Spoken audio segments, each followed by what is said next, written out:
Salut à tous, c'est Day One. 17e jour de notre calendrier de l'Avent. On tient le rythme et on continue nos conseils lecture. Aujourd'hui, notre rendez-vous va concerner une BD absolument exceptionnelle et je pèse mes mots. Franchement, je suis tellement sûr de mon fait que ça va vous toucher, mais bref. Aujourd'hui, on parle de Hawkeye. C'est parti pour le pitch. On se retrouve au 19e siècle aux États-Unis. À cette époque, les jeunes Amérindiens étaient envoyés de force dans des pensionnats catholiques afin d'être assimilés de force à la culture américaine. Dès le début du XXe siècle, plus de 90% des natifs étaient morts. C'est donc dans ce très lourd contexte qu'on va suivre George, un jeune natif, un Lakota, qui a été élevé par le pasteur en charge de sa réserve. À force d'endoctrinement, son identité de natif a complètement disparu. Il s'est fait assimiler. Mais c'est alors qu'il va croiser la route de Little Knife et de ses deux compères, un groupe de vengeurs à la recherche du meurtrier de la mère de Little Knife.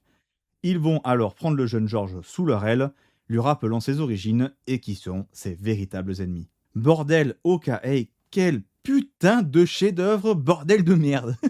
Quelle puissance dans cette histoire. Sachez déjà que Hawkeye, je considère que c'est une œuvre assez difficile sur laquelle mettre des mots, parce que pour moi, Hawkeye est purement une histoire de ressenti. Il faut la lire pour réussir à comprendre et que ses qualités vous sautent aux yeux. Mais je vais quand même essayer. Déjà, commençons par la force numéro 1 et incontestable, ses personnages. En gros, on a un quatuor de personnages de tête qui sont tous absolument fantastiques. Tous, ils sont tous absolument excellents, je les adore. Mais au-delà de leur force individuelle, c'est vraiment leurs relations qui sont vraiment ultra marquantes.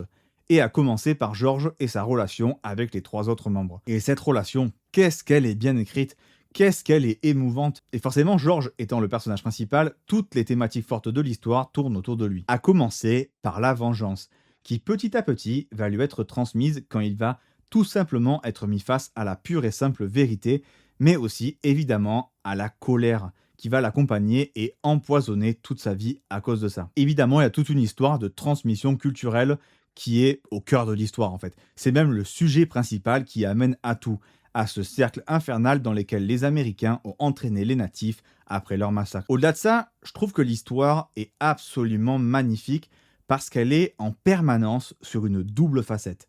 Une vraie poésie dans les relations du groupe et un vrai amour qui se ressent et en même temps une brutalité absolument horrible et qui peut survenir de nulle part pour venir faucher nos personnages et ça, c'est horrible. Horriblement bien fait. Il y a une mort dans cette BD, je peux jurer que je vais m'en rappeler pour toujours tant elle est cruelle et elle m'a marqué. Visuellement aussi, c'est vraiment bien. Pas forcément grand chose à dire, en fait ça fait plus que largement le taf. Notamment sur l'émotion des personnages et sur les grands espaces. En bref, c'est un pur chef-d'œuvre de A à Z qui ne peut en aucun cas vous laisser de marbre.